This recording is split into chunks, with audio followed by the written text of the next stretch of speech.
Oh, evening, everybody. On this Thursday evening, cold as it is outside as well. But we're all here except for one. Andy has got other duties tonight, so can't make it. So we have substituted him for Paul, the Tammet and Foley coach, who joins us again tonight. So just a quick hello. So evening, Paul. How are we doing? Yeah, good. Thanks, guys. Good to be back on again. Just to reflect, the last time I was on, I think Argyle was going through a bit of a bad stage. So it's nice to come back on and see them on the in the top half of the table this time, rather than in the bottom three. Yeah, well, hopefully then we don't jinx our run now going forward with having you on, Paul. But so, Kyle, how are you doing? You joined me last night with Sophie and Sophia on a wet and cold evening at Home Park, but that was a good game. We'll touch upon that later. But how are you feeling today? Yeah, not too bad, not too bad. Really looking forward to Saturday. And yeah, enjoyed going to the game last night, which was nice to see the ladies after all this time. They've been talking about it for a while, and yeah, it was good to get along. Weather was terrible again, wasn't it? But yeah, really looking forward to Saturday now. Yeah, cool. And Gavin, you were in the warm last night, I suppose. So, but fair play. It was a good result in the end. But did you have a good evening there last night? Yeah. First time I took the girls to an event hospitality there, the place at our house and home. Caused havoc. My 6-year-old is now learning to abuse referees as badly as I do, which is great. Oh God, really? Yeah. I had one of the head security come down and just tap me on the shoulder and laugh because she heard Alice abusing the ref for being rubbish. And miles behind the play, which was great. It was nice to be honest. It's nice to see a referee with a larger waistline than me racing the Hello Turf. I have to say, and those who've seen me in the flesh will know that I am what I would have described as rotund. Yeah, that was nice. But it was a good evening and a decent second half. Better than Matterside. If they played halfway in the first half, they'd have won 4-5-0, I'm sure. But Devon is green still, which is nice. Yeah, as has been touted about. Yeah, it was challenging conditions certainly last night for the ladies, but we shall come on to that. Just quick hello to those of you that are already in on the comments. Michael Hawke says, evening everyone, hope you're all well. Heather is in as well. HLP says, evening to everybody. Spicy Wedges says, evening all. The wedges not so spicy tonight after a long day at work. Matt Montgomery says, evening gentlemen, a great result yet weird game away Tuesday. 1-3 win, yet not really hit fourth gear. An encouraging sign. CV Vaughan says evening as well. Party Gamer Boy CJ is in. Paul, look at the camera today, please. He's saying. Eddie Webber, evening to you. I don't recognise that account, so welcome if this is your first time in here. Lox9, who's certainly been with us for a while, says hello all. Stephen Cooper. Clevs, 100 managers game against Cardiff could be lucky. And Duke of Devon, he was a large lad, laughing out loud in response to the referee on last night's game. Right, we think we've done what we can with X now to try and get the pod awareness out there, because it definitely causes a slow start with whatever X have done. But that is what it is. There's a lot of you coming through on YouTube as well now, which is great. So let's start. So obviously Tuesday night, first of all, the scene was set. East London, Brisbane Road, under the lights, two sides looking for answers. Well, maybe one more than the other. But this was not Murder on the Orient Express. It was a return ticket. However, that ensured Argyle boarded with all 3 points back to Plymouth. After back-to-back defeats and a strong performance against Blackpool, Argyle boarded that train with a positive attitude. The opening 40 minutes were tense, scrappy, full of half chances and nervous energy. Then Peppel struck for the Greens late on, only for O'Neill to level it for Orient before the break. At half-time, the case was still wide open. Then comes the twist. A second-half response with real authority, leadership, composure. Ronan Curtis. After 8 assists in 9 games, he finally got his first goal for Argyle. And when Matthias Ross powered home from a Curtis corner, the verdict was delivered. 6 points from 6 on the road back to back.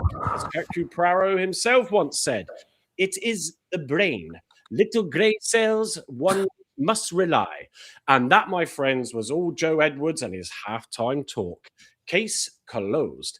Well, tonight we will examine the evidence, give you our full post-match reaction, and then the mind turns its attention to Cardiff City as the Bluebirds head to Home Park for Saturday's lunchtime test. Now, my mes amis, there is just one more Oh, for detail. Christ's sake. Of course, we also have Heather Hughes to join us later to reflect on a huge Devon derby win for the Argyle women in front of more than 6,000 at Home Park. So tonight, joining me, we have Captain Hastings, also known as Carl, Evening Carl, and Chief Inspector Japp, otherwise known as Gavin Jones, and his deputy Paul. Don't ask. I'm a massive Poirot fan, and I have actually been watching it again recently while I've been off. You need to Too much, I think. lay off the booze, mate. Seriously. Yeah, probably. It's the only thing that keeps me going, these intros. As I scratch my little grey cells, whatever's left of them, with half fun this week with the kids. Anyway, so we're just going to start with Tuesday. I can see Voodoo's back in tonight. How's the ankle, Voodoo? How's the recovery coming on? Sounds like he's numbing the pain. I hope that is getting better. Damn, what a way with words. I know, I'm just brilliant.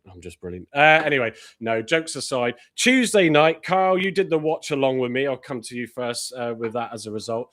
It was a bit, wasn't it? A bit lackluster. We were both tired, so that didn't help. No. But we came away with the 3 points. Still some concerns. And of course, Herbie Kane's hamstring.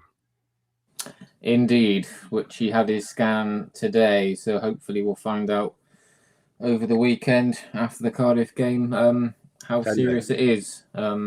Doesn't sound brilliant, but if we miss him for a couple of weeks, I'm sure Wirudu will step in and do a job. I just hope it's not serious, because with Rules injured all season, losing Herbie as well is going to be a huge blow. So hopefully he's come off early enough in the game, and he's obviously experienced enough to know when it's time to come off. So he's probably done the right thing, and he didn't carry on for another 5 or 10 minutes, because could have damaged it even more. First half was, I suppose, a bit like last night. It was neither here or there, a bit scrappy. Second half, we were a lot better on Tuesday.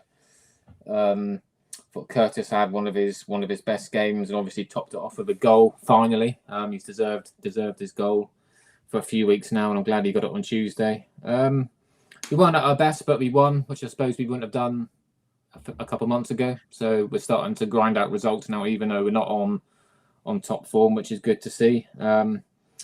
Not too many negatives, really. I don't want to keep harping on about Dale. I thought he was one of the ones that were a little bit poor. Didn't really offer too much. Ross and Mitch, again, solid at the back, as they've been for weeks now. Harding did a little bit better. I'm still not overly sure if he's a left back for me. I think once Galloway is fit, you can't take that position away from Galloway the way he's been playing and the goals he's been chipping in with. Wirudu, he slotted in quite well when Herbie Kane came off, and Boateng, I thought, again, was really, really solid. He started to put in consecutive decent performances now. So, win's a win. Performance wasn't great, but who cares? We've got another 3 points, another back-to-back away win, which is the second time this season. I think we've gone back-to-back away from home. So, as long as we can fix this home form, then we should have a decent end to the season. Yeah, I think... Gavin, it was a scrappy affair, wasn't it? And like losing Kane, you suddenly thought, how's this going to play out? And, we don't want to go and sort of lose our heads and lose our shape, more importantly. I believe it is definitely his hamstring, is it? So is he likely... Do we know how bad it is yet? Have we heard anything more on it in the press of the day? Guess is it'll be 10 days, 2 weeks, something like that. I bumped into Paul Byrne on Tuesday night in the village thing, and he said that apparently he took part in the warm down, so it can't be that bad if he took part in the warm down, I would imagine. So interesting. I reckon it'll be 1-2 games max. I don't think he'll meet the semi-final, but I don't think we need him to beat Luton anyway. Not with how they're playing. No, is that well? Yeah, it's just a shame it's not away from home. I think we'd have put our kids out and beat them. I see Agent Coldwell did well last night to smash them. No, going back to the Tuesday night game. From what I saw the first half, I missed the first 10 minutes, which sounded like I didn't miss anything. It was just stop-start. It was a real stoppy head tennis, proper League One bud and thud game in the first half. I'm a bit more upbeat than Carl. I thought second half, I thought we played really well. I thought we controlled the game really well. We were much better down the flanks.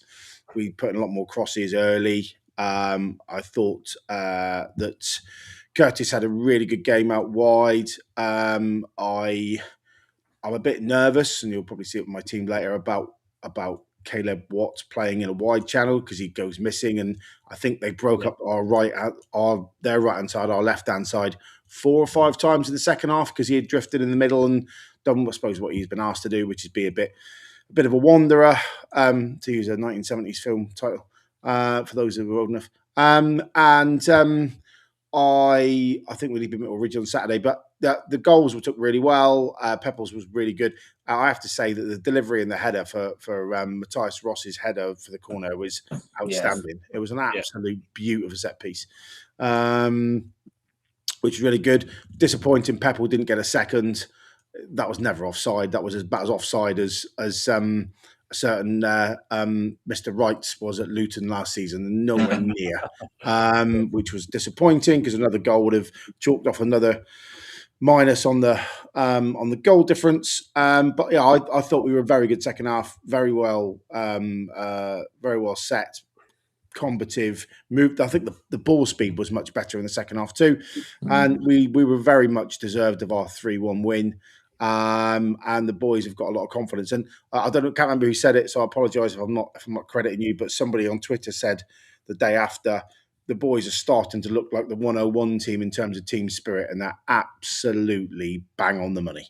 That is probably the most observant thing come out of X in a number of years, apart from ex Prince Andrew's arrest this evening, which filled my heart full of joy, which we won't politicise because we're not a political podcast.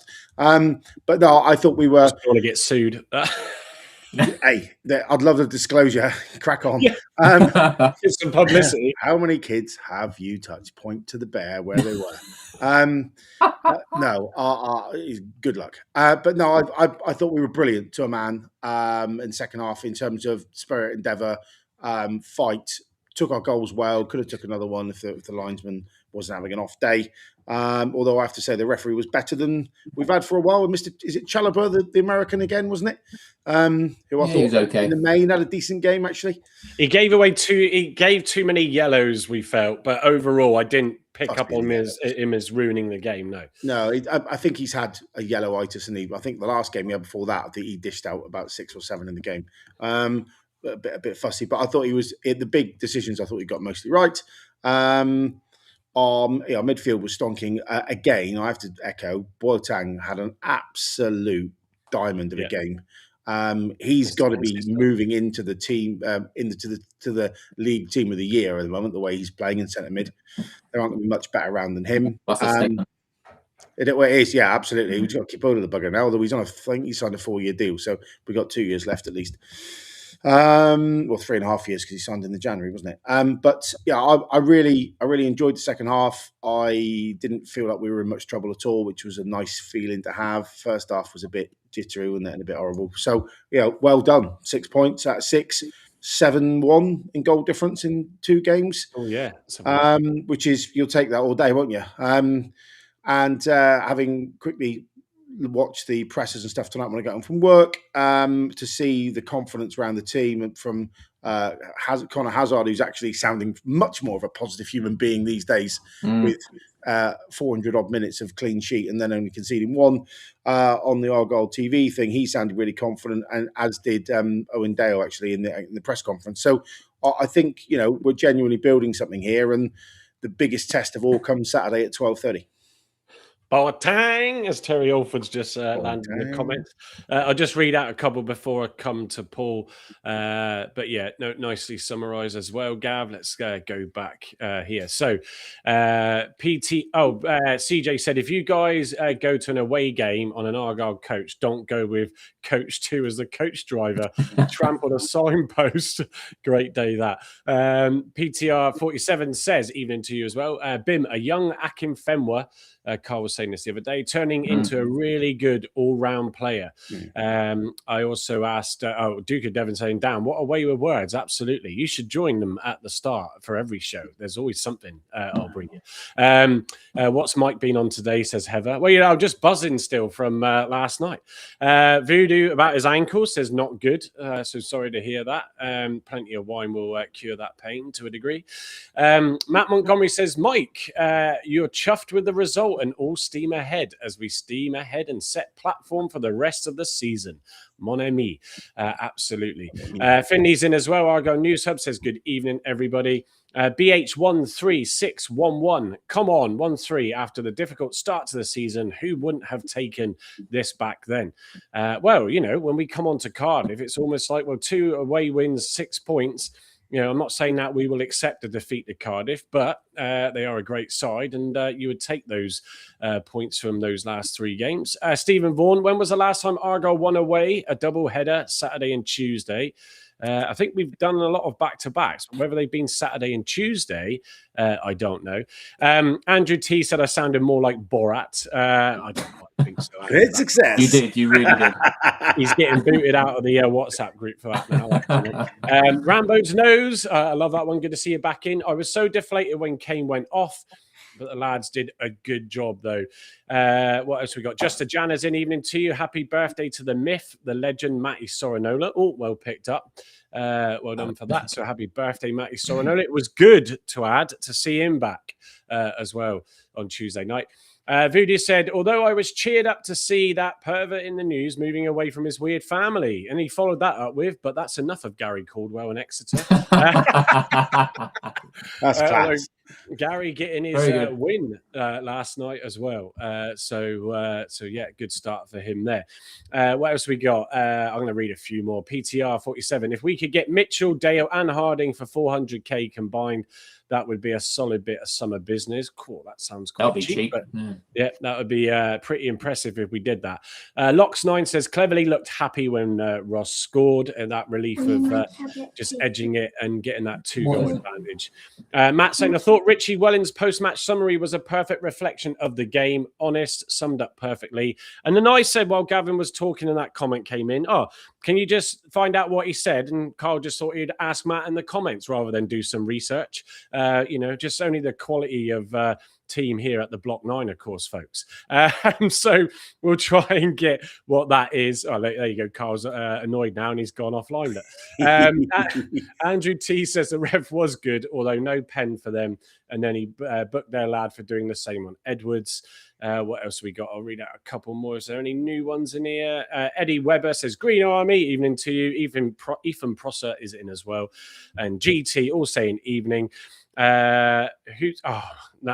So my son has clearly found my account on a device somewhere because, I would not get myself. I love microwaves. After I've taken him to Bristol Airport, to the Cotswolds Airport Monday, Tuesday, and to Exeter this afternoon. Thanks for that, Ben.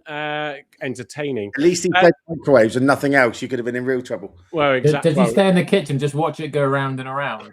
I don't know what's he did there. I'm going to have to block my own account.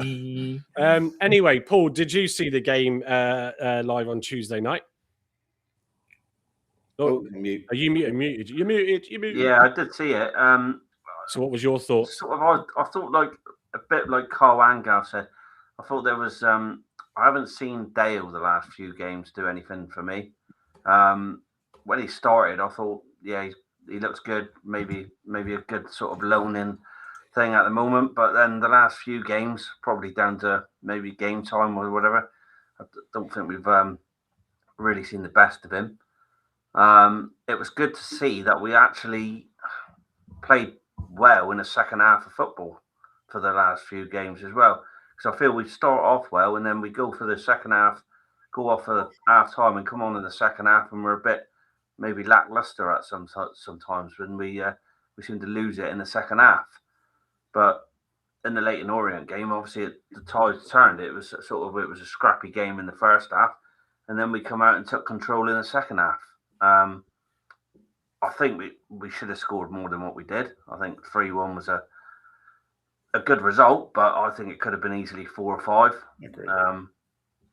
I think Peppel himself is massively improved. Yeah. He's one of those people you can lump the ball up to, and he can hold it up well, and he can hold off defenders and stuff, which is good. It's something you need. But it's just been nice to have somebody that little bit more quicker who can charge the goalkeeper down like Tolai does and stuff like that. Obviously, he's not been available for 4 games. Well, he hasn't really played for 4 games. And for a dead leg, I find that quite strange. Yeah. That's how bad the dead leg is. Paul would clearly have you out there on crutches, lads, playing. Come on, I just think a dead leg is just Well, a dead leg can be a bruise, or it can be like I think what happened with Tolai is it calcified, and there was bruise from the top of his hip down to his knee. It was all black all the way through. I think it was more of a deep tissue, which can last several weeks. Yeah. Imagine how many deep tissue massages and pain he had that to try and work that out. Not a chance. But yeah, apart from that, I think since TC sort of like gone from the way he wanted to play at Watford to the way he's playing now, where every player is closing down the opposition player that little bit quicker, forcing the mistakes, stuff like that. Getting the ball down through to the strikers. 1 or 2 passes up to Peppel through the channel, stuff like that. I think he's totally changed his gameplay in the last sort of couple of months, and I think that's the turnaround that's basically got us from where we were to where we are now. Just so he's, he seemed quite set on the way he wanted to play when he came here, and then realised he couldn't do it with the ability of the players we had at the time. And now he's changed the gameplay to adapt to the players, and we're getting the results. And I don't know if you remember, Mike, a couple of months back when I was on, and I think we were watching a watch along, and I did say that one player that does impress me, who wasn't getting very much recognition at the time, because people were saying he was making a few mistakes and stuff like that, was Boateng. And I just thought he was strong in the midfield. He can hold the ball up. He gets his head up, moves into the space, swings it out wide, or plays the ball through the middle up to Peppel or Tolai when he's fit. And I just think he's just got that natural sort of flow as a player. When he gets the ball, he flows with it rather than looks leggy or a bit lumpy. He seems to just have the thing where he takes the ball on the back foot, turns, moves, gets the ball out. I do actually rate him as a player. And I think him hitting his form that he has been another thing. And now he's raising his game again, because obviously Rolls was there and he had to raise it. Yeah, you've got Herbie Kane, who's looking like a good signing. I think our best signing of the season at the moment is obviously Tolai's one of them, but the bet, I think, since Curtis has come in, that it's just so much different going down that wing. He doesn't hold on to the ball. He doesn't really try and beat a player that much. He just gets the ball and whips it into the box. Yeah. And like you say, Peppel at the back post come in. That's simple tapping, really. I know he had to slide for it and get something on it, but he always puts the ball into the danger area. He seems to have a good distribution of the ball on free kicks and corners and stuff like that, which I think has helped us massively. And Ross and Mitchell at the back have got a good partnership now, and I hate to say it, but I think Mike's not going to be very happy, because I think he's going to struggle to get back in. Why they're playing as well as they are. It's a good partnership. they're two big lads, not afraid to put themselves about. And it just shows with the amount of goals that we're conceding at the back now, where before we were like a colander. Now we're sort of stopping the big scores coming in against us. And nicking 1-0 wins and 2-1 wins because we're not conceding 3 or 4 goals a game. Yeah. So that's what I thought of it, to be honest. No, it's because it was before. I think it was before Christmas, wasn't it, when we last had you on? And it was that poor run. Just picking up on a few players that you've noted there. Certainly, Boateng, as we alluded to just at the start, or Gavin did as well. I've always been a fan of Boateng. I think when he would make the odd sort of passing mistake, but what he does throughout 90 minutes of the game, you sort of goes unseen, because we were either back then really frustrated with the defense for leaking so many, and then nothing up front as a forward line, and it makes it harder then for those midfield players. But there's besides rumours of it being contractual, there's no one that's got rights to play every game, I should say, and he pretty much has done that. The change in sort of the likes of Ross coming in alongside him has allowed him to get forward. The same thing happened with Kane. Sadly, we might miss that now for a few games. It's allowed Boateng the freedom to sort of help get forward and create some stuff as well, because you can rely on that experience at the back. It's a little bit where Wiradou, when he comes on or starts with Boateng, they both almost want to try and get forward, too keen to get forward. Ronan Curtis, 100%. I have clipped the Argyle analysis preview clip that they put out, where Aaron specifically just touches up on some of his stuff in the game on Tuesday. But yeah, and also Peppel, he wasn't, I think it was a Seni, was it? That was in that last time you were on. Yeah, thanks, Carl. And obviously Peppel hadn't really had much of a chance. He's then come in, and the difference he's made has been significant. And as you also said, Talai, when he comes back, came on as a sub, I think against Cardiff. Yes, missing Kane is going to be a big loss with no rules either. But I think having Talai back in with Peppel on Saturday is going to be hopefully really effective, really useful to take a chance, because it's not going to be an easy game at all. It could be like Lincoln if we lose it a little bit in that sense. But yeah, and also picking up on the comment, as Andrew T, I think it was, did pluck it out for us. Richie Wellens said he is going to try the 4-4-2 play in their half instead of the pretty stuff he likes to play. Again, sometimes you do have to just accept and, where things aren't working and change it. Although I haven't seen Voodoo specifically mention it because, of course, it's all Derek Adams. Sorry, Voodoo. But yeah, I mean, Carl, it is... I'll bring, while you sort of summarise as well on the likes of Ronan Curtis and how important Peppel's been recently, I will bring up the stats because I don't have them to hand right now, but I will bring them up. So, Carl, fire away. In regard to what? Just some of those paying attention would normally help. Those emojis put me off on the right hand side. Yeah, I know. Is that a printer? Well, I'll tell you what, look, it killed some time for me to bring this up. See? Oh, there we go. That's Tuesday's lineup. There we go. There we go. Let me get these comments. This bloody restream thing. What are those emojis of? I don't know. That's what I know what it is. I think it's a printer. It's my son now on his own YouTube account. So anyway, just ignore him. Fire so away, anyway, mate.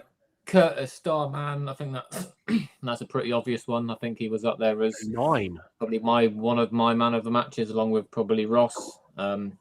Totally deserved. Watt 6.4. I thought that was probably a little bit low. I thought he was okay. I don't think he was, like we were saying during the watch along. We didn't think he was kind of in your face trying to close down as much as he's normally doing that. I think maybe the game at which was the game he got yellow carded in early, Stockport, when he was being kind of too intensive, and he was obviously on a tightrope of getting a red card. So I think the last couple of games he's not been as in your face, but he was still effective. Edwards again, week in, week out. Even on Tuesdays now, he's putting in 100%. decent performances. Ever since, like I said on the watch along, when we said about his legs going, he's just been absolutely brilliant ever since then. Since Bristol Rovers away. Since Bristol Rovers away. Yeah, exactly. He's been magnificent since then. I think it's just to spite us. Probably.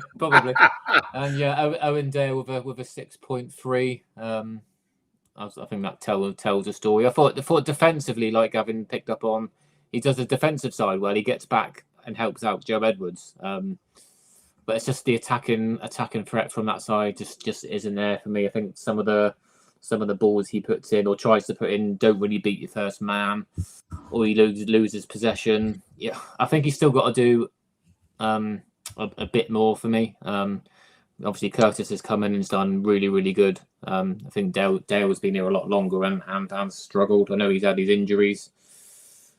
Maybe he just needs game time and regular consistency to his game to pick up a little bit, but I'm not really seeing enough for him to keep his place for Saturday. And when you get onto the teams a bit later on, that's why I've got Caleb there instead of Dale, because I think going forward, obviously Peppel's on droppable. You want to get Tolai back in there, so Tolai and Peppel up front. It's hard to drop Curtis. Don't spoil it. I won't spoil. I won't say too much, but yeah, I think those score lines on those players are pretty much bang on. Obviously, the 5.8 for Herbie Kane because he went off early, but yeah, all solid numbers.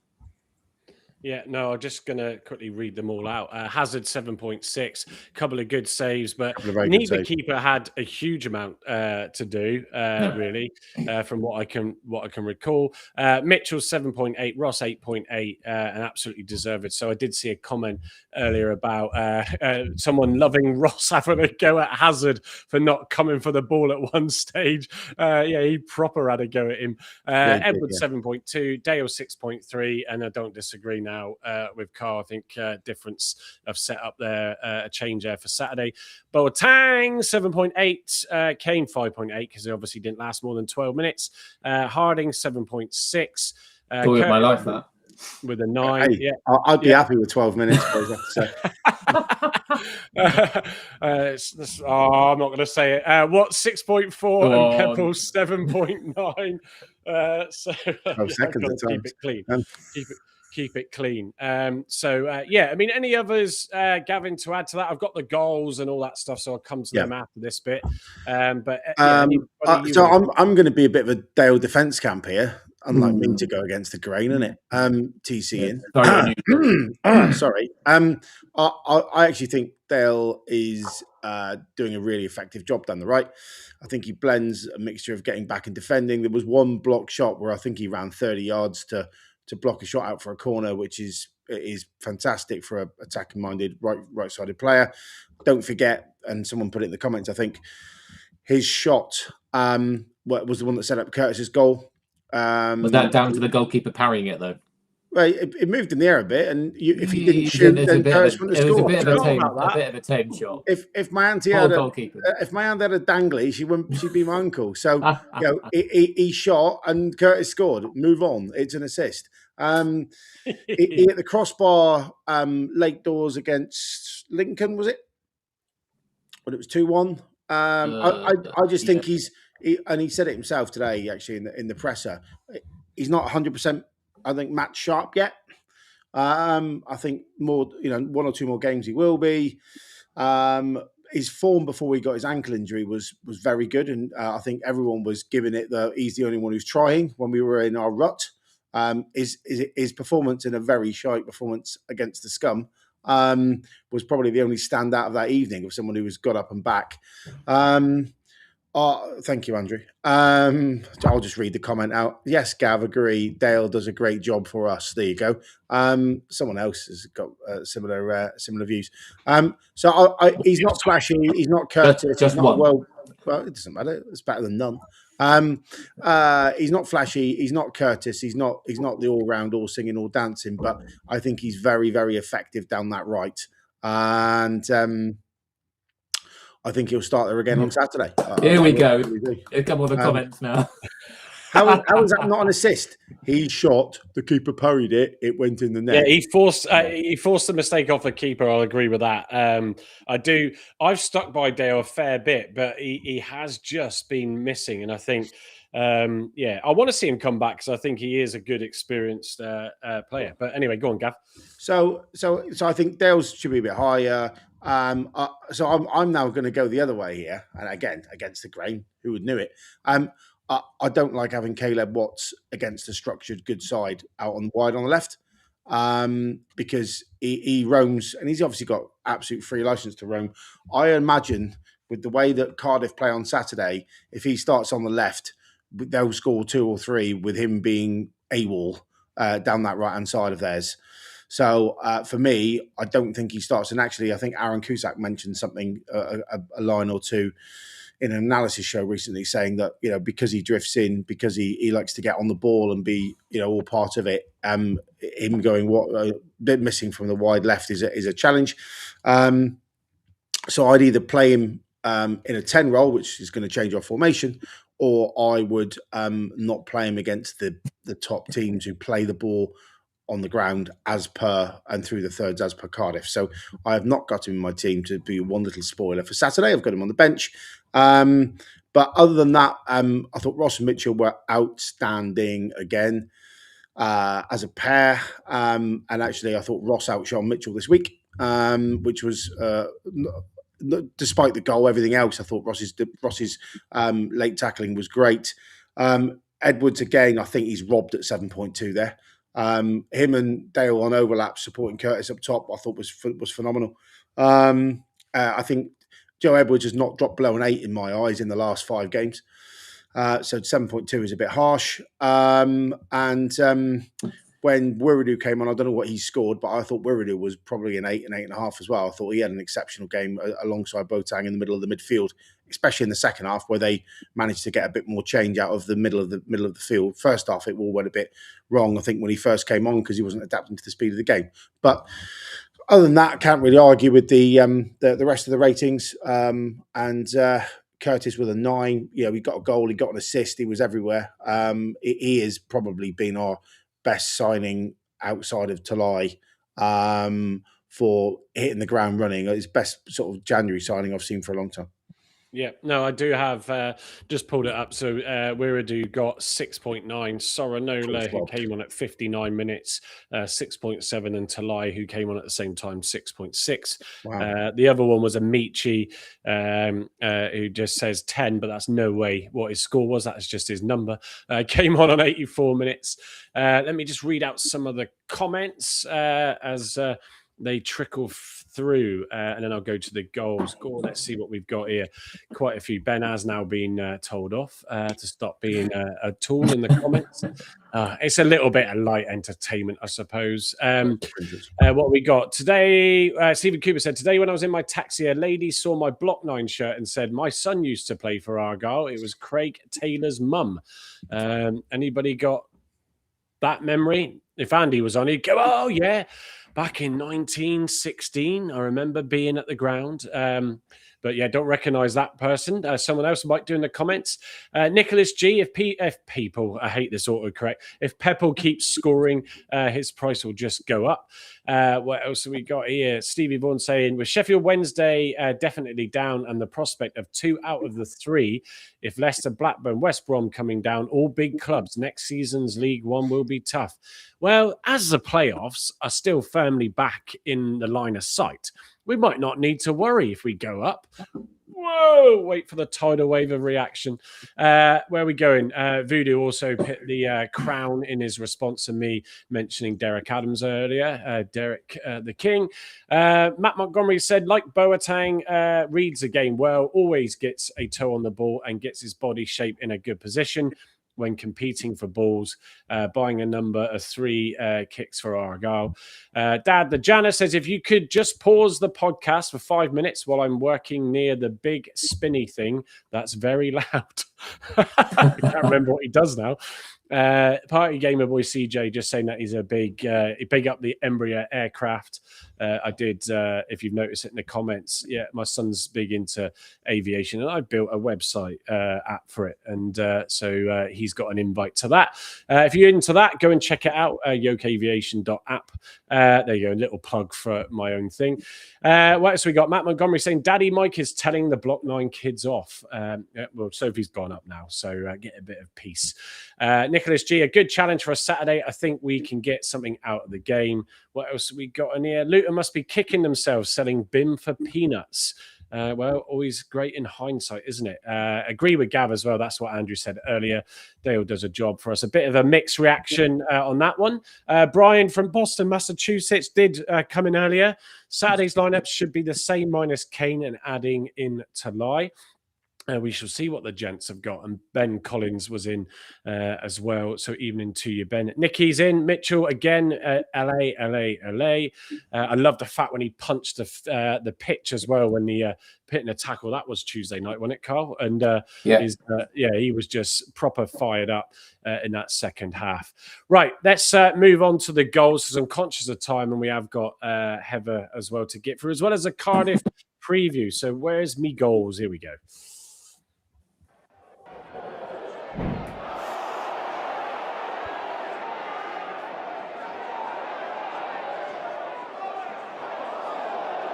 That was Curtis with a chance from the pass from Wiradou. Just didn't quite connect with it.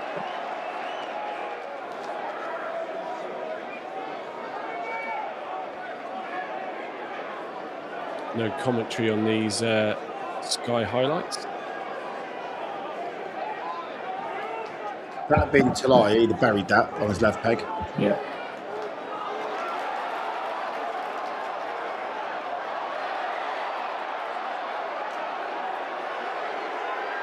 Well, that 19 was pretty decent for Orient. Yeah, he was. Yeah, the one I couldn't pronounce. Yeah. I called him Forney. Good stop that. Yeah, it was. Yeah, no doubt. Here it comes. Just flick on from Flick on. Gosh. Perfect. Yeah, So that's actually a Boateng assist, not a Curtis assist. Just saying. Well, it was wasn't it Wiradou flicked it on, not Boateng? Boateng. Was it Boateng? Was it? Yeah. Oh, I thought on Tuesday. Great finish back post. Very Lineker-esque in the World Cup. Actually, he needs a bandage on his Yes, hand. well, you're right. Yeah. Brunami very loud. But Pepper also instinctive, carrying on running, expecting that something might come to him. That's a great tackle, by the way. Yeah. Popper. O'Neill was the other thorn in Argyle's side on Tuesday. Would you lay any fault to anyone for that goal gap? Positioning, maybe? Watts was not tracking back hard enough for me, and that's where it was to the edge of the box completely free. If you look at Watts in a minute, he's kind of coasting and Wiradou. Look, both of them there are just jogging back. I think if they bust a nut, they can get there and get a footing. Fair play to the ref, can't be any blame. Certainly no blame on Hazard. No. Just a good goal, I think. Yeah. Jan is now free of his spinny thing. What was your spinny thing? There we go. There we go. That moves. Oh, here we go. That's an assist. That's never an assist. How was it not an assist? It's an assist. Well, it's not what you're calling true assist. No. Look how much this moves, look. Oh. Yeah. If that was Ashby Hammond goal. Yeah, he would have been proud. He'd have had to walk down from London. This is a great header. Yeah, cracking header.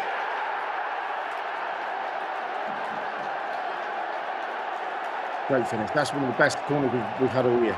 I like how we went over to Cleverly as well, to celebrate over by the bench. Yeah. It's just great that our set pieces have significantly improved since Curtis and Ross joined. No keeper saving none. No. This is brilliant. Please, if this had gone in, it was the best goalkeeping gaff ever. That had made it onto Danny, what's his name? Goals and gaffs, wouldn't it? Oh God, they used to play that on the Argyle coach. It's only VHS tape they had in the old player on there. So right, let's quickly get to, because I'm conscious of time now and it's late. Let's get Cleverly's post-match. I want to talk to you about that kind of period just before half-time and just after half-time. Obviously, we got the goal, you go in front, you think, brilliant, in at the break, we concede. Yeah. But the reaction in the second half, because I can imagine there would have been a bit of disappointment in that dressing room at half-time. No, that Joe Edwards drove that straight away. and I absolutely agreed with him. I don't think we could afford to be disappointed because we didn't deserve to be up at half time. I don't think we were near our levels of. I thought we competed well. I thought we landed on seconds. We won duels, but I thought when we got into good areas, we were nowhere near as good as we were against Blackpool. So there was no disappointment in there because we didn't feel like we deserved the lead. Now, what I would say is that the players cleared their minds. That was drove from within that dressing room, and I absolutely agreed with it. We've gone ahead against Stockport, against Lincoln, and setbacks have knocked us because maybe we feel like we deserve to be leading this game today. We didn't deserve to lead at half time. We cleaned it from our minds and went out and attacked the second half, and we're a little bit cleaner. Still not at our best, but thoroughly deserved to win. Yeah, and let's get Ronan Curtis's. Where's me mouse gone? Let's do his straight away as well. Ronan, congratulations. Thank you. Good win. First goal. How does it feel? Amazing. Long time coming, obviously, but over the moon. 3 points away from home. Great result for the boys. Back-to-back win. So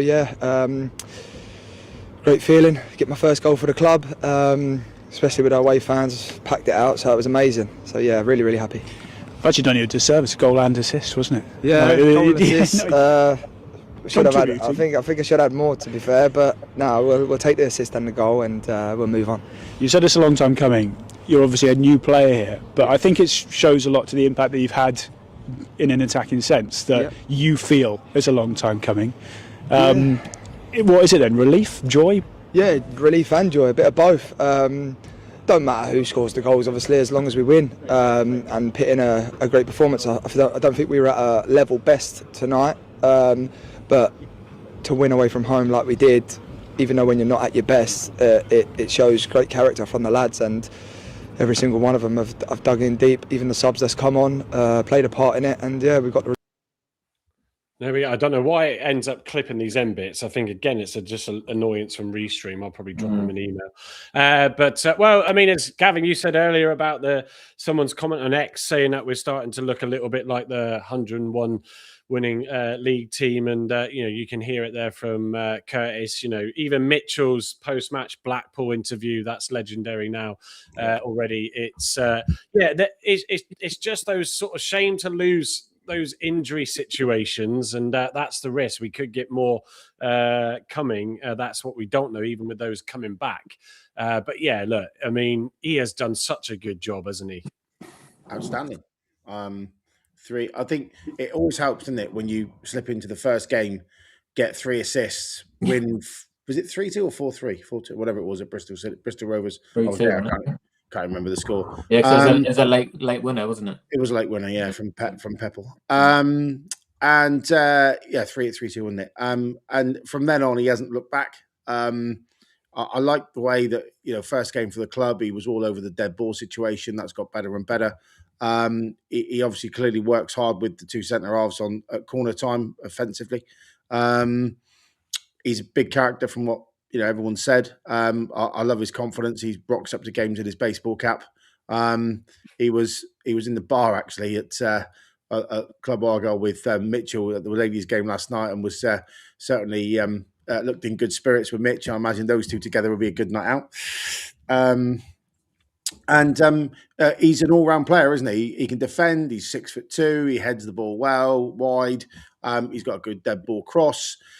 He's got a little touch. He did a little Gaza flick over of a player for one of the goals at Blackpool. I think, as someone said in the comments a second ago, he's a man reborn. For someone who had no look-in for 2 years in Port Vale, they must be sick as pigs now, seeing us pay 55p a curly whirly and after bottom.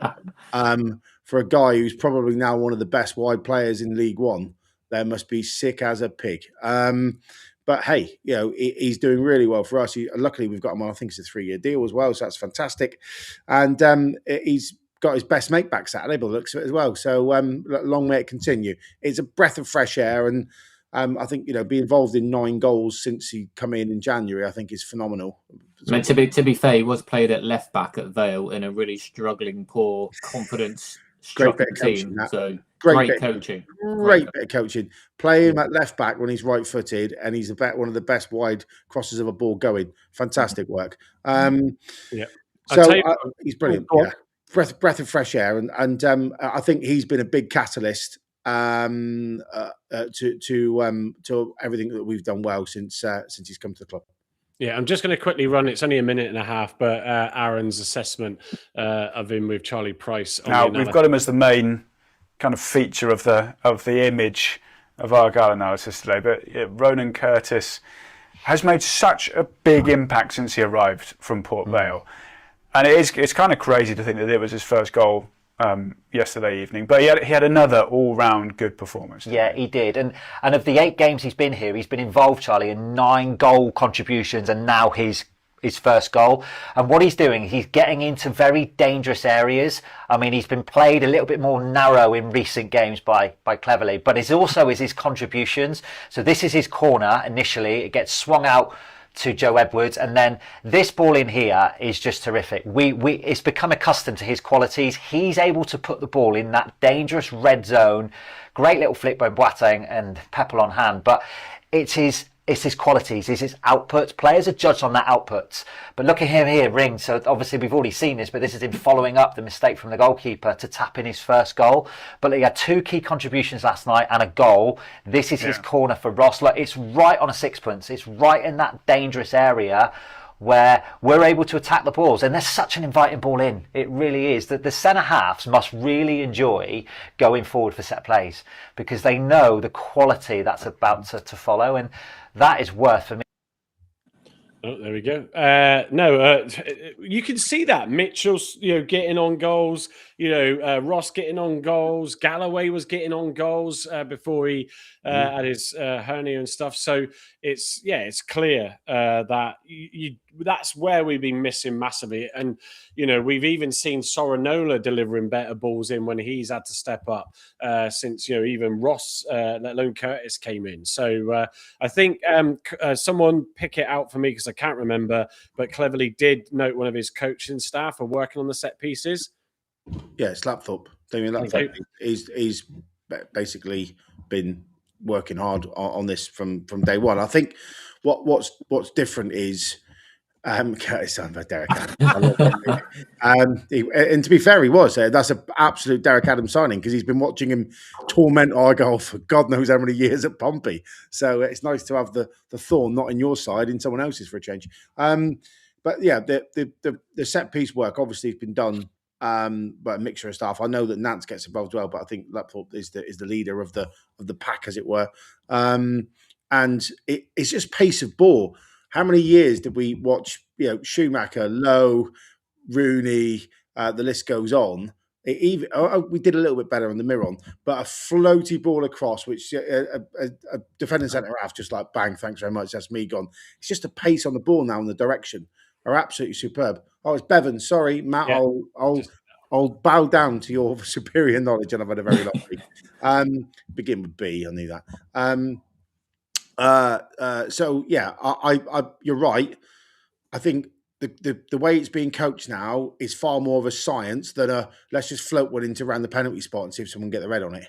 And I know every club does it, but just look at Arsenal blockers and stuff now. So Mitchell is a blocker, whatever that is. I'm assuming it's not American football scrummaging, but if you look at the way they're all positioned now, they're clearly trying to block people out of the way to create a space in the middle for one of the centre halves to go and meet the ball. So it's going really well, and actually even the dead ball set piece from wide outside the corners are also very similar in terms of the way they're being delivered from everybody, including your friend Mike Amici, because when he comes on, he can hit a really good quick dead ball. Yeah, I don't have any issues with his shooting at times and his crossing. It's just trying to get into that position in the first place where he seems to struggle getting past people. We do have a Cardiff. We've got a bluebird in the midst. And funny enough, evening, James, perfect timing as we just now. I'm conscious of the time, folks, because what are we? We're a good nearly an hour in, and we've still got, obviously, Heather to come in a second. So we will get to the Cardiff piece now. I've been laughing at the comments about references from Baz and the Cloud Evening Baz on the curling so far for the men's, and the reactions and comments from Andrew saying, I'm in the wrong pod, aeroplanes and curling. Anything where it's a great British team in any event in the Olympics, I'll watch it, whatever. So, yeah, keep me posted, Baz. Right, here we go. Press conference to start with. Let's get the thoughts of Tom Cleverley out the way. After the Lincoln game, we were all really disappointed and really keen to start another unbeaten run. We've managed 2 strong away performances, and now the key is to transfer that here. I'm sure the atmosphere will be electric, and we want a performance to match that. TC on Cardiff, he said, I'm really excited to go toe-to-toe with the league's best team with an almost full squad. They are a very technical team, incredibly well coached, and a clear style that has been implemented there. When you think of the last 5 years in this division, they'd be up there with the likes of Birmingham last year. And he goes on to say, once this slide changes, there we go. Tom will reach 100 games as head coach this weekend. He said, I'm always trying to learn and adapt. I've learned a lot about the league, our team, and what our strengths and limitations are. As a coach, you have to observe everything around you. At the end of the season is when I'll focus on myself. It is probably 100 games too many for Voodoo too, just saying. On team news, July will be available for selection from the start this weekend. Kane will have just come out of his scan as we speak. He's not in too much discomfort, which is good news. Ibrahim will train tomorrow. Pleguezuelo has trained all week. He's available for selection on Saturday. Also, Rules and Galloway have had successful operations. Rules, of course, to his hamstring, which rules him out for the rest of the season, and Galloway on his hernia. And next slide, come on, there we go. On Joe Edwards, this was why I alluded to it in my intro.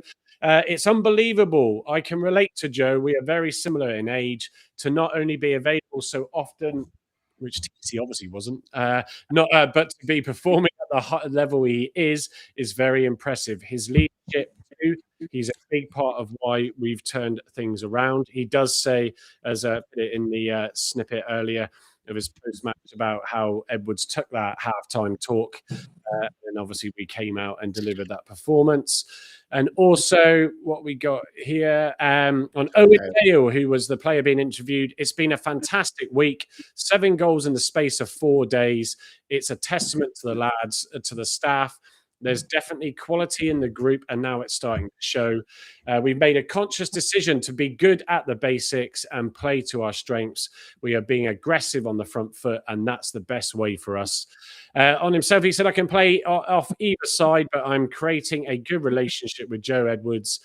We are working well together, getting to know Bim as well and how he plays, and just want to get the balls to him and see what he does. I think that was evident in the Blackpool game, really, with him and Edwards and Curtis linking up.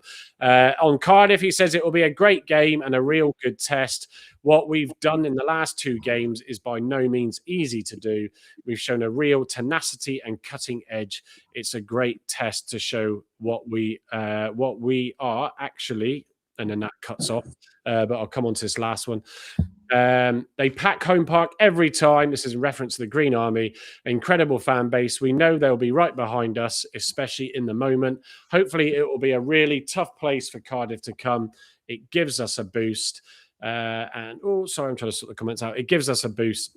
And Joe Edwards said to us before Orient, we've got 1,300 here backing us, so go give them a performance.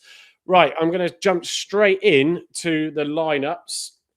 And then, by the way, I'll just say he's played for Oxford, right? 6 men, a dog, and a parrot would have impressed with crowds compared to that stadium and even finished. Anyway, sorry, move on. No, he would. Just before you go through your lineup, Gavin, Cardiff obviously are on an incredible run. They do sit top of the table on 69 points. Lincoln are absolutely nibbling at their heels up there as well. In their last 5, they have 4 wins and a draw in that mix. Actually, exactly the same as Lincoln Lincoln, just different positions for the draw. Yeah, I mean, they're definitely up there. So, Gavin, take us through your lineup to the against the team that came down with us, but obviously have certainly lit up the League One. So, same back four picks itself. Thought Harding was much better playing left back. I think he's adapting to the role really well. He had a blinding shot, by the way, in the second half, if you remember rightly. Getting forward, so really like the back four at the minute. It's functioning really well. Let's just hope Joe can continue the effort that he's pumping in at the minute. Keep those legs going for a 130-year-old. He ain't doing bad, is he? So midfield, I've moved Curtis back to the left. For those who are listening, I've got Boateng and Wuridu who picked themselves in the middle of the midfield. As looks like Herbie is going to be out for at least this weekend.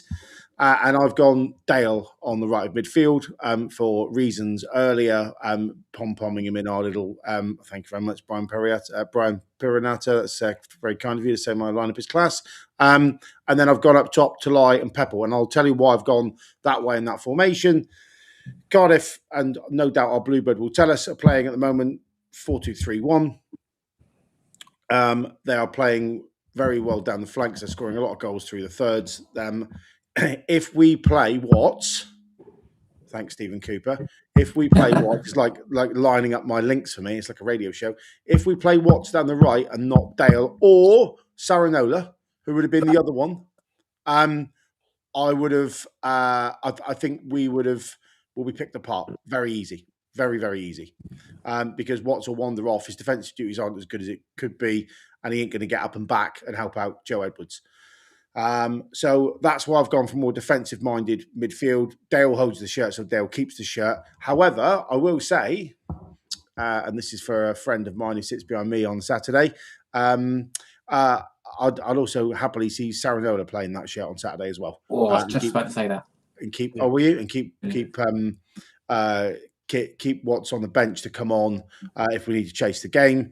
But what will be really refreshing is to see Talai back at his full, sharpest best, hopefully with a very informed Pepple. So I don't think we're going to see much of the ball boys on Saturday. And no doubt our Bluebird fan will tell us, but I think if we get 30-35% possession on Saturday, I think we'd have done well. This will be a very Miron type of football game where we'll press as high as we can, as aggressively as we can, and try and get them to lose the ball in their final third, and then have Talai, Pepple, Curtis and Dale trying to pounce on their mistakes and score. But I think Wuridu and Boateng are going to probably put in more meterage or kilometres this weekend than they will have done for a long time, because they're going to be chasing a lot of shadows around midfield when they're playing through the thirds with their triangles. So that's my team. As usual, slate it all you like, boys and girls. But I think that will be the team that will be best for us to set up and get something out of the game. Well, I'm going to come to Carl's, and then Paul, I'm going to ask you for which you prefer or any changes that you would make as well. So let's get Carl's up. So go on in, Carl, fire away. I love your little. I was very close to doing what Gav just said. I originally was going to do. I did actually change it last minute. I was going to have Curtis on the right, bringing Sorinola back in front of Harding. That's my other thought. But I thought, just giving Watts a chance out on that right hand side. So like it's been known, I'm not a fan of Dale at the minute. I don't think he does enough to warrant his place. Yes, do you change your winning team? You probably don't. I do agree that he's a lot better than Watts would ever be at tracking back and helping Joe Edwards. I do agree with that. It's not a case of I don't think he does that well. He does.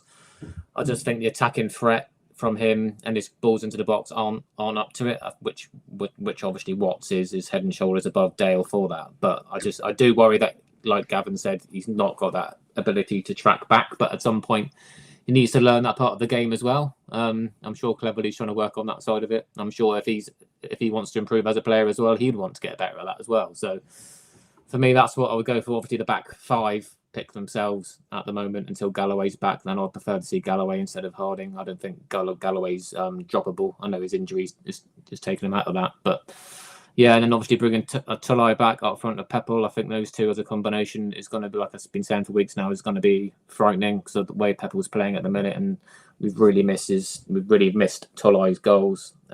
Big chance for Wuridu as well now that Herbie Kane's out to show what you can do in the field.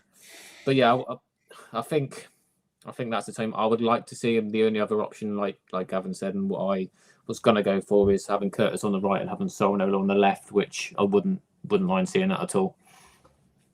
Yeah, and Paul, what would you say to those two lineups? Who would you sort of generally go for, or what changes would you make? I think the only change that I would make, seeing that we're playing at home, I would go more attacking and have Watts on the right as we're playing at home. I know we're playing Cardiff, top of the league. I think you just got to go. I think, just go for it. Your back four is the same. Your two centre midfielders and your left wingers the same. Me at home, I would go with Watts. If it was away, I would probably go with Dale. But apart from that, I think that the lineups are very, very similar. I don't think that anyone that's really on the bench could come in and take anyone's spot that's probably in that 11. But yeah, at home, I think Watts, go for it more attacking. But as a manager myself, I would say to Watts, if you don't track back, I'm bringing you off. You've got to drum it into him that he's got to get back and help. It's not, he can't be lazy and just stand up front when you're playing top of the league, middle of the league, bottom of the league. It doesn't really matter who you're playing. If you've got a player who's lazy and not getting back, well, it's down to the manager to make sure he does get back. Because if he don't, I'll be saying to him, right, put his name on the board, I'm bringing him off. And until he learns to track back, he'll get less game time than some of the other players. And that's the only way you're going to do it. If you don't punish a player for not tracking back, then I've got a feeling that's why we're not seeing Amici as much, because he doesn't track back at all and he's super lazy. How are they going to learn? They're just going to think, well, I'm not getting punished in any way. I'll just keep doing what I'm doing. And that's what I think. But like I say, if it was away, I would go with Dale because he tracks back more. At home, go with Watts, but tell him he needs to pull his finger out and get back and support Edwards. And Edwards as the captain, I'm not being rude, but they're on the same side of the pitch within about 30 yards, 40 yards of each other all the time. Him as the captain should be telling Watts to get his rear end back. You know what I mean? And help him, not stand up on the halfway line and wait for the ball to come to. But yeah, I think both teams have got, equally the best thing, the best team out there. There's just one change, whether you want to go with a defensive player at home or whether you want to go with an attacking player at home. It's much of a much, really. We don't want to go out and lose 4 or 5-0 because that'll knock the confidence of the players. But also, you want players that are going to, like I say, Watts can put a better ball in the box than what Dale can, but Dale can tackle better. Just want a bit of flair at home, I think, just to try and get the ball in the box for Peppo and Tolai and Curtis coming in at the back post. Yeah. But yeah, I think, both teams are good. It's just what really you want to do, whether you want to go defensive or whether you want to go more attacking, really. Yeah, I think for me, it's sort of, I'd probably, even though I've not been pleased overall, certainly with Tuesday with Dale. Sorry, Carl, but I'm going to think Watts to me is sort of being caught a little bit, probably being too fluid, as you used in the Blackpool game, the reference. And it does worry me that if we're caught out of position, Cardiff will come back and bite us with that. How do you feel about the Curtis swap and then with Sorinola on that side? Do you think that could work? Yeah, well, for me, Sorinola and Edwards, because they know how to play each other. Both of them were shocking in that cup game, and then they both came back superbly with massive performances, like everybody else. But I think with him getting some minutes on Tuesday, it wouldn't surprise me then if he does start on that right hand side, just to bring that sort of defensive mindset, but also ability to get forward. It will be interesting how we start, and I can see a few comments saying, we don't want to sort of go at them as Cardiff will open us up. I think this could be, hopefully, I don't want to jinx it and it'd be awful, but, one of the best games we've probably seen at home park with a decent squad lineup for us. That's for sure. So yeah, I was sort of chuckling to myself at Lox9, wondering you get a surname like NG until James, a Cardiff fan, said he's Singaporean.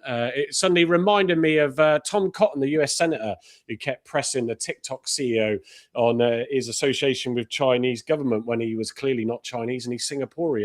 The Senator clearly did not know that there was a country called Singapore. It made me chuckle. Anyway, Nicholas G saying that's a cheat for my shirt as well, because NG would be his shirt. There's a lot more comments in there. What I want to do is get Heather in, but let's go for score predictions then. So, Carl, score predictions.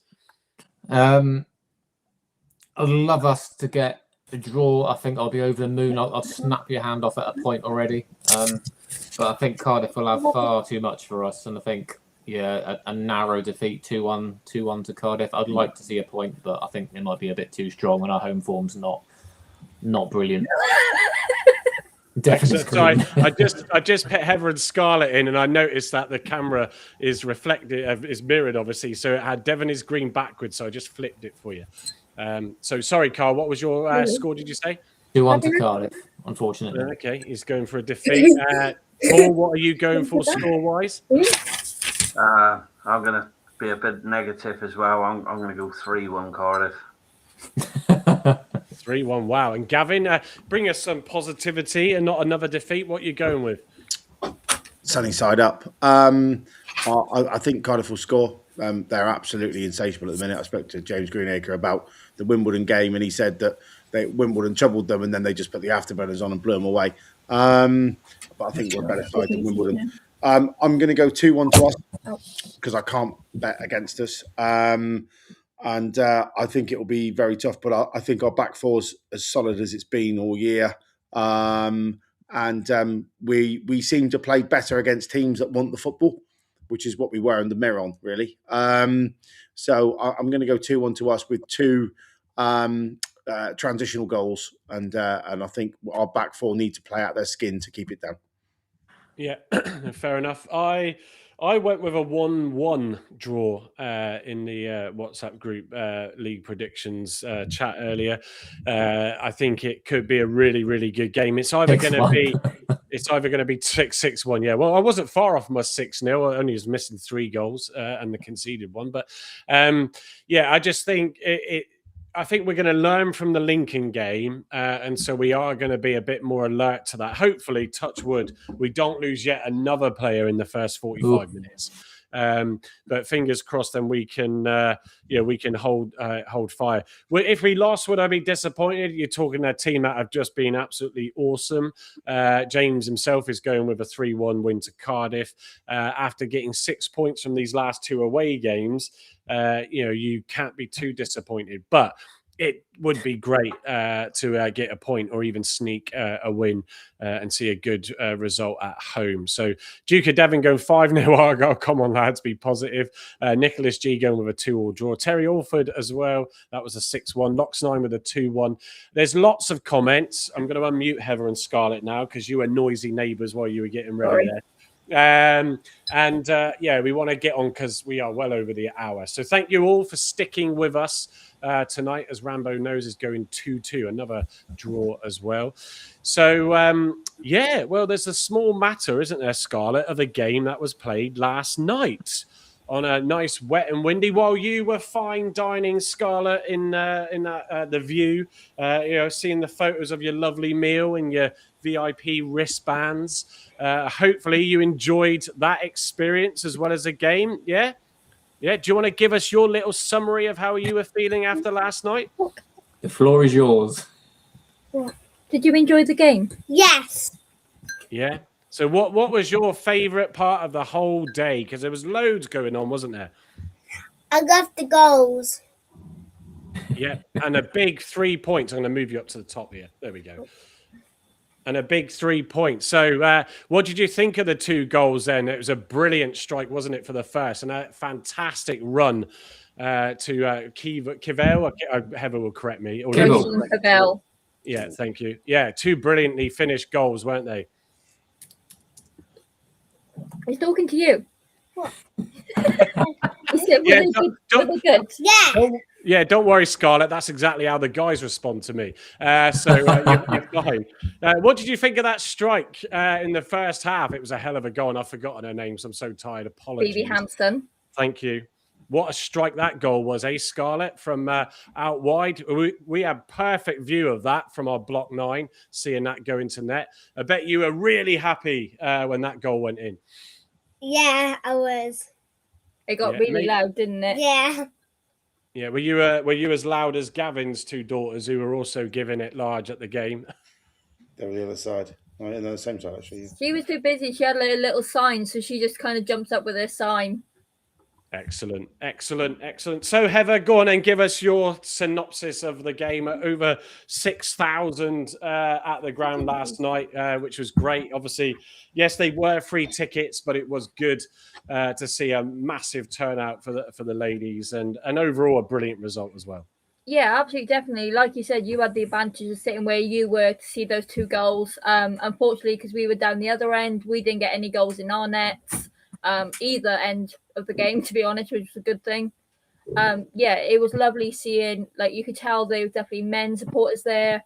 The chants were going. This is something we struggle with at the women's game, is get those chants going.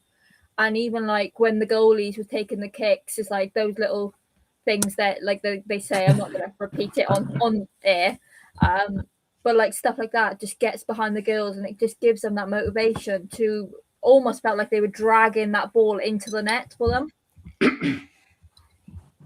Yeah. Oh, you caught me there having a sip of juice. Yeah, I mean, it was tough. It was a scrappy, tough first half, wasn't it? In the game, the rain was lashing down. Obviously, the pitch was slippery. There was a few heavy passes going on. I think the sort of conditions caught the ladies out a little bit at times, didn't they, in that first half? It was very slippy. Like, to be honest, in the first half, we almost forgot where the ball was because we were expecting it to slide, and sometimes it just deaded itself.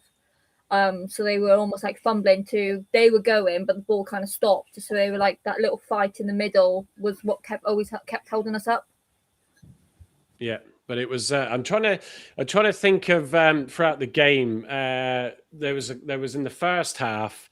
You could see there was like a couple of players on the left-hand side for us, and it was one again. It was I think it was Cavell that you said. Yeah, number 11. The number 11, wasn't it? Who I gave my man of the match to. I mean, I saw her in the warm-up, and I thought, gosh, she is small. And I think you said that on Thursday. But oh my days, she caused them all sorts of problems. Yeah, she's only just taller than Scarlett if you see them stand side by side. But yeah, she's small but mighty, and she can work that ball, and she gets up and down that line. So a lot of people would just look at her and be like, "Oh, she's tiny. She's going to be easy to get past as a defender." No, she don't let you past. No, it's it was clearly just a brilliant performance, to be fair, for that one. So anybody that sort of stood out for you in the game last night, Heather? Obviously Tiana Teaser, she's always fantastic, despite she actually was carrying a bit of an injury herself. Obviously got subbed in just before the second half due to Olivia Frances getting injured. But again, to be honest, Una Lu was chasing them down. Even though she didn't get a goal, she was pressing on those defenders, pressing on the keeper, just waiting for that little mistakes here and there. Yeah, just to capitalise. I mean, there was a nervous moment when Exeter nearly sort of pulled one back late on in that half with sort of applying a bit of pressure on the Argyle box. But luckily enough, we kept it out going into the break. So, yeah, I mean, I have got Marie's post-match clip down here. Where is it to? Let me scroll down to it. So let's just get her full-time thoughts as well. Let's bring that up. A word for the Green Army tonight. They did come out in their numbers despite the rain, and they were superb. Yeah, it was amazing. Like I said, it was fantastic. I think, the players were so excited about this game. I think how it was pitched and kind of supported in terms of the club, but also the local area. And then, like you said, the numbers that we had today. And that second half, the atmosphere was fantastic. It was electric. and I really feel that it massively benefited the players and drove the players on. So again, for the next home game at Lewis, can everybody come again? Yeah, that's what it does say before it clips it off at the end. So give us a well, actually, Scarlett, who was your standout player? Who was your woman of the match last night? Mine was going to be Gianna. Yeah, fair enough. Can't argue with that. Heather, were you the same? Yeah, to be honest, like I said, she came on, she was fantastic. And even speaking to her at the end, because obviously we like to stay and have a chat to the girls at the end. And I went to her and I was like, oh, I was a good girl. And she's like, to be honest, I was thinking of, do I kick it out for a corner or do I just toe punt it? And she went with the toe punt and it just paid off. Yeah, well, it doesn't matter how it goes into the back of there. And yes, Terry, thank you. I did say man of the match in error. Force of habit. Apologies to everybody watching. I did correct myself just then. Gavin, as a very long-term follower of the women's this season, how did you find the game? And just for those who went for their first game, like Carl and I did, how would you say that was reflective of games that you've seen us play prior? So first half was probably the joint worst half of football I've seen all year at Home Park. Probably the only thing that beat it was the second half at Watford when they got out-bullied and lost 3-1. So I think a little bit of the big lights, big camera, big action, lots of fans have made them all a bit nervous, to be honest. There was a lot of sloppy passing. The ball speed was poor. The midfielder, normally Ellie Noble's brilliant at dictating terms. I thought the midfield were quite lightweight. They Amber Pollock, actually, who I think we miss with her pace, ripped us apart 4 or 5 times in the first half for Exeter. She's a very good player. Won't mind getting her back for next season. But the second half was probably a 6 out of 10, I'd probably say, from what we've seen against other sides. Exeter they're probably a little bit better than their league position would suggest, but they always seem to, like in derbies, they rally themselves up. But the ball speed was good. I agree. Tiana Tisa was fantastic when she came on. I actually think that right sided midfielder Wilcox tomorrow. Is it tomorrow? Isn't it tomorrow? Wilcox. She had a really good game on the right hand side. Was very industrious up and down and put on some really good crosses. And they played Phoebe Poole a bit deeper, didn't they? In kind of a false 9 or a bit deeper in the 10 she was channel. behind Luna Lou. Luna, which I actually think a bit. If we'd played 2 up top like the men's team, I think we'd have had a bit more, a bit more of a better outcome from that. But and also I thought Arabella Sutty had another really good game in the centre of the back 3. She's very accomplished, very calm, very collected, wins everything in the air. And never seems to lose the ball and always finds a pass. Probably one of the best centre halves. Got a good hit on her as well. Like she can get it up the pitch as well. Yeah, she's got a long range passing, very accurate. So so I would say 6.5 out of 10. Probably second half, probably 4 out of 10 first half for what we normally see. But again, if you've come in earlier games, we've walloped some sides 9-0 and it's been complete sort of destruction and dominance. So it was quite nice to see them tested and still come through 2-0, a bit like the Burnley Cup game where they were tested really hard in the first half and won 4-1. So they'll be full of confidence. They'll love the fact that they've beat the Scum in front of 6,500. That'll be by far the biggest crowd, probably for all the team, even the girls that have come down from Stoke and etc.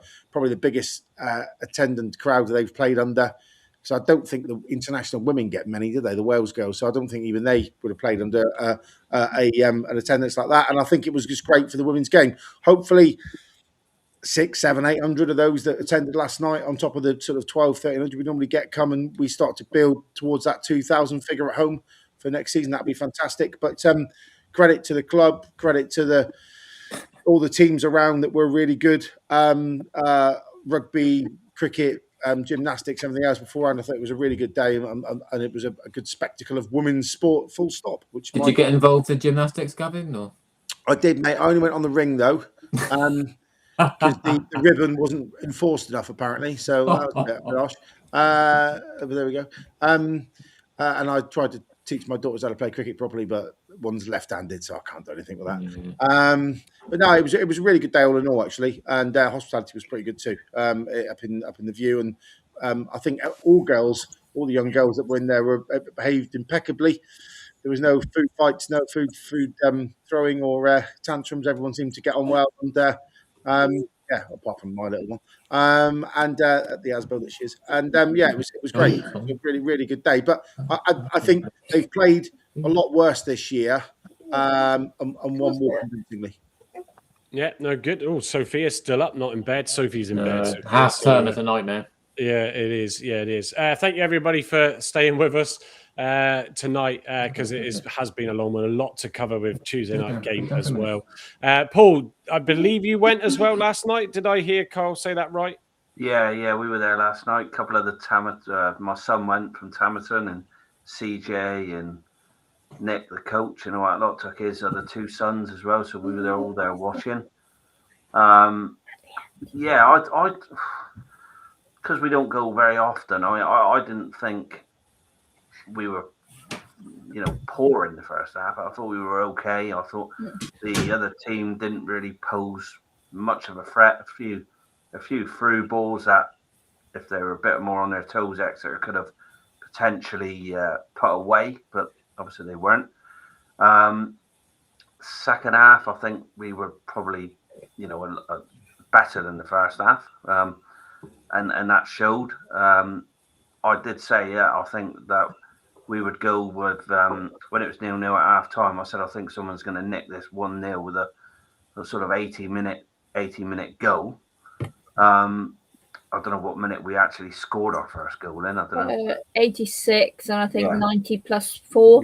So I said 1-0, 80 something minute, and then I think they went forward looking for an equaliser, and then we caught them with a through ball on the break in something like the 96th minute or 95th minute or whatever it was, but which was a good finish. The girl that Tyser ran through and put it away, which was good. I think I like Gav said, the players that stood out for me, obviously Tyser, when she come on, I thought was good.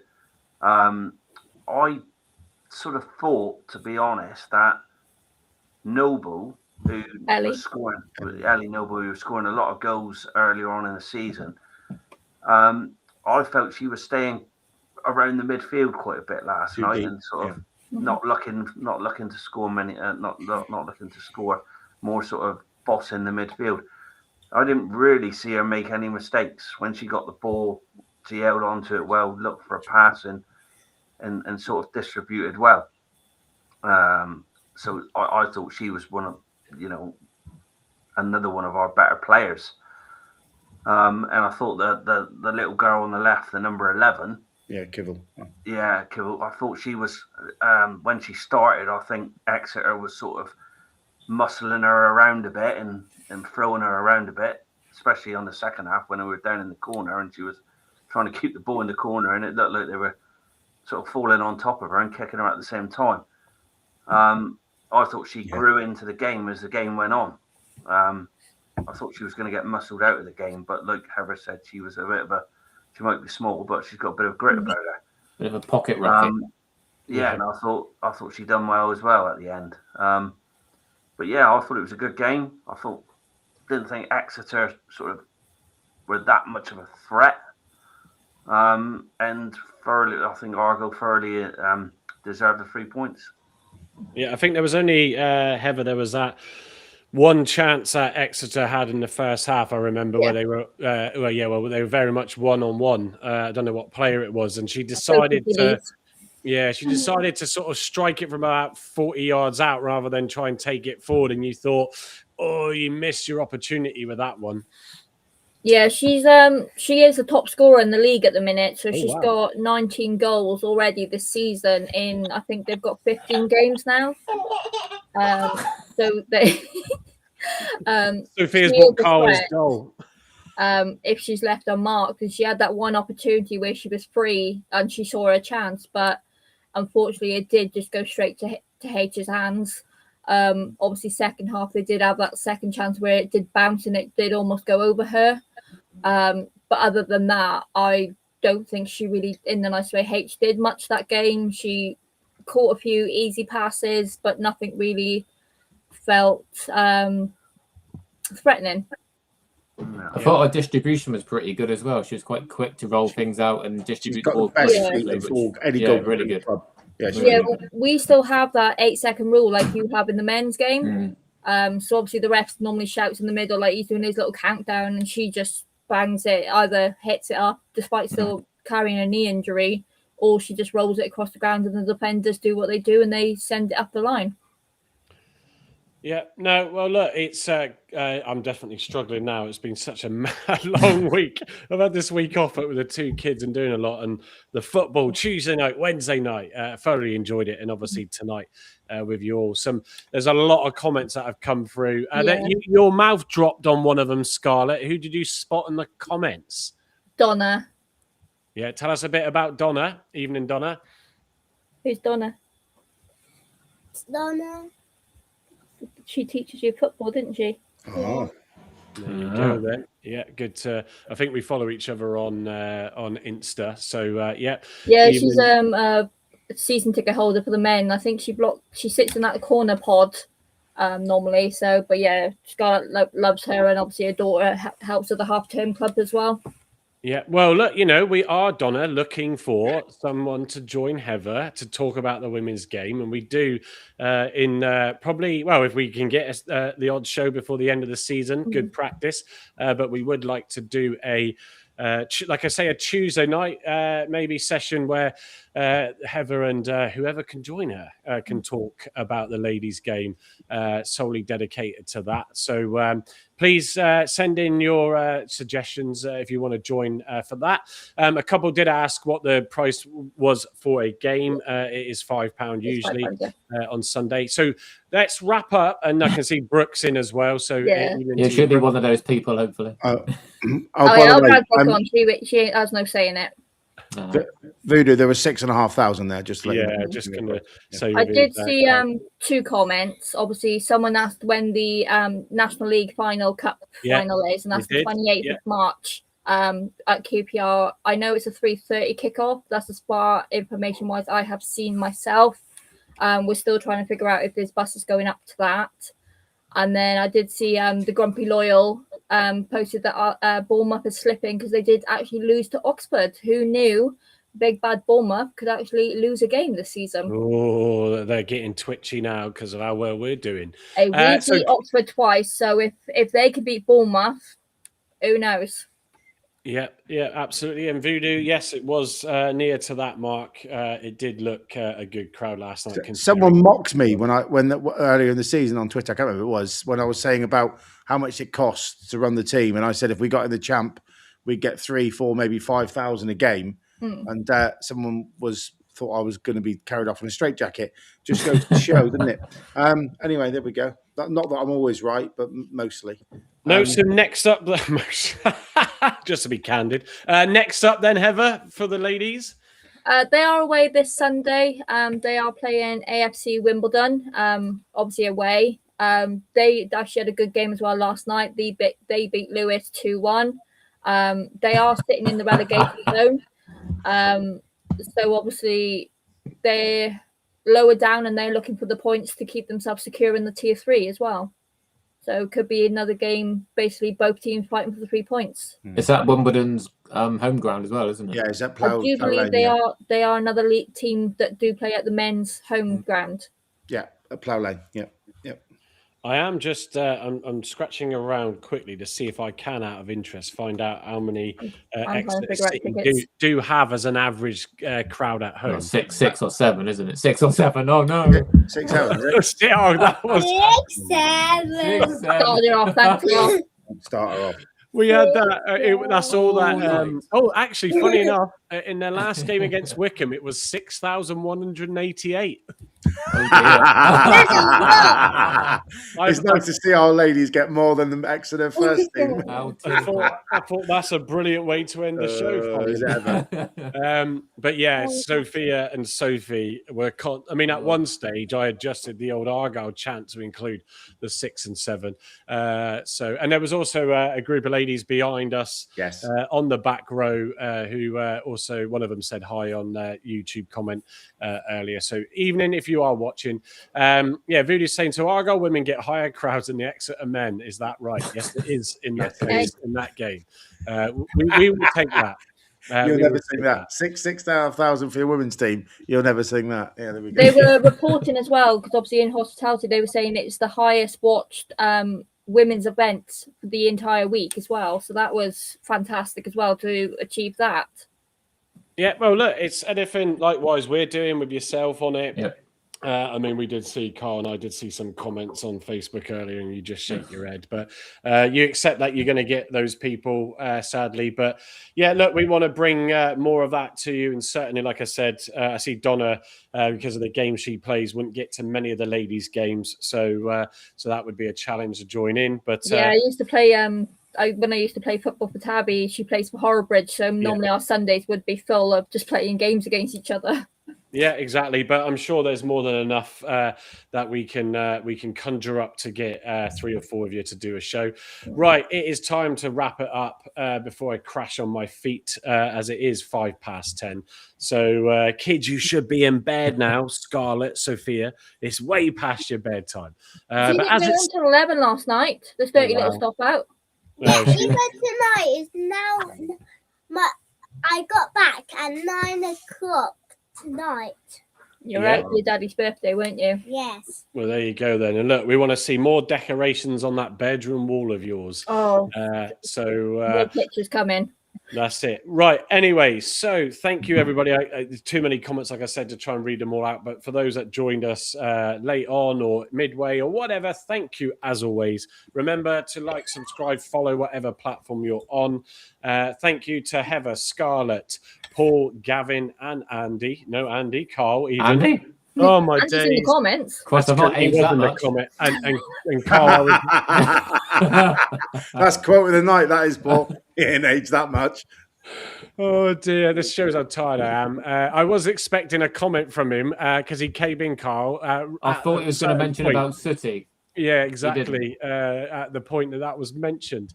But yes, thank you all for joining us tonight and bearing with us on this long one. We will be back after the game. It's a 12:30 kickoff. Don't forget on Saturday. We'll be back at 8:30 for the post-match. Thank you all for joining me tonight, and thank you everybody for listening in. Until next